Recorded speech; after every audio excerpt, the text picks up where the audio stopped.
I always will have a pretty deep level of imposter syndrome, the belief that I'm a phony, I'm a fraud. But I think if 12-year-old me walked in the door, I think she would be like, you did it, girl. I probably shouldn't say that. Well, I guess you could bleep it, right? That'd be funny.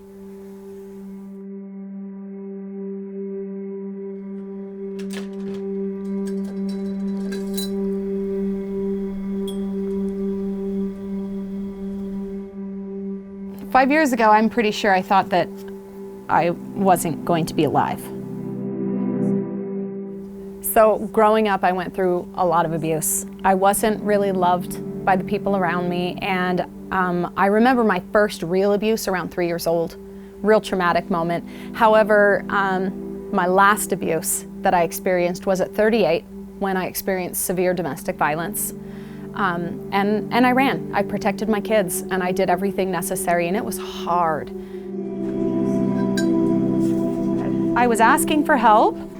As domestic violent people, when you're experiencing it as a victim, and it's terrifying and it's quite difficult, I put the kids first.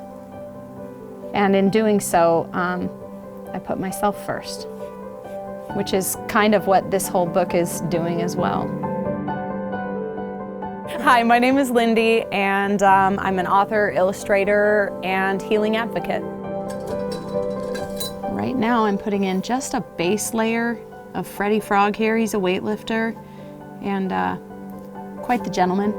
Creating this has been amazing therapy, and because I'm putting all those little secret bits that represent me and the people I love, it's really helped me gain so much identity. So I created a book. The book is called Souls Not Bodies. I just finished painting this. I have to paint their ground.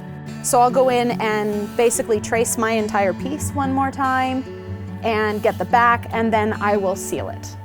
I started an art school, and it was kind of an art therapy space for teenagers. In class one time, they were doing a collage with magazine pieces, but the boys freaked out because there were no eyeballs or lips without makeup, and they couldn't create their own faces without it. That week I created an art piece before the next class of an owl wearing makeup that gets really grumpy when people tell them they're not allowed to wear makeup.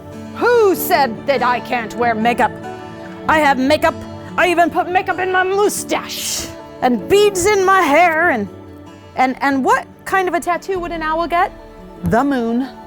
The book represents souls that may not have any representation beyond this book at this point.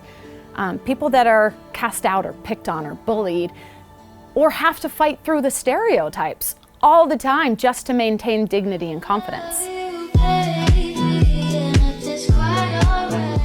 My son Zeke was a huge inspiration for this book. He's been bullied and picked on for being a pink boy. He's all rainbow and sparkles and unicorns, and I support it. This book helped him see, not only from all of the feedback that we were receiving from TikTok and all the social media sources, but the support of his mom, and that he could be confident. And because of such, we have received so many letters from people saying that the message has saved their lives already. What I see happening in the world is that so many people are focusing on the way people present, and it has nothing to do with who they actually are. It's just what they're wearing. You know, like, why are we judging people for colors? I use watercolor pencils and a lot of watercolor. They're my favorite. I love ink, I love lines, so I do a lot of pen and ink in these as well. I don't have a favorite character because I have tied me and the people I love into every character. I have Atlas the cheetah. This character was born in a bunny body, but knew his soul was covered in spots. When I'm covering a stereotype, I do not actually address the negative stereotype. I only address it with the positive opposite. I wanted to tell you for so long, but my heart was full of fears. I was born in a bunny body, but with a cheetah soul. But being just a bunny left me feeling far from whole. See, my soul is fierce and covered in spots, not fuzzy white and cute. And I was so tired of the internal fighting that I made myself a cheetah suit. A lot of people ask me, how did you heal? And the biggest thing for me is accepting the fact that healing means not returning to former self, but learning how to live in a way that allows joy. I have created these books and the representation and the stories in order to help people not try and change, but heal with joy.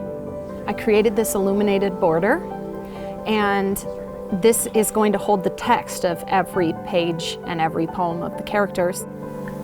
Without my beautiful therapist, who worked with me 3.5 years, almost twice a week, right after domestic violence ended, I probably wouldn't be here.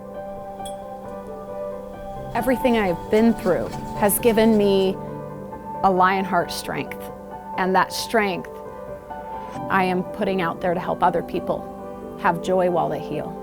I'm so excited for this book. It's been a 2.5-year project, and it's like I'm watching a movie about a sad child, and this is the scene where they get adopted by someone that deeply loves them. That's what it feels like. That ink makes such a difference. Souls, not bodies.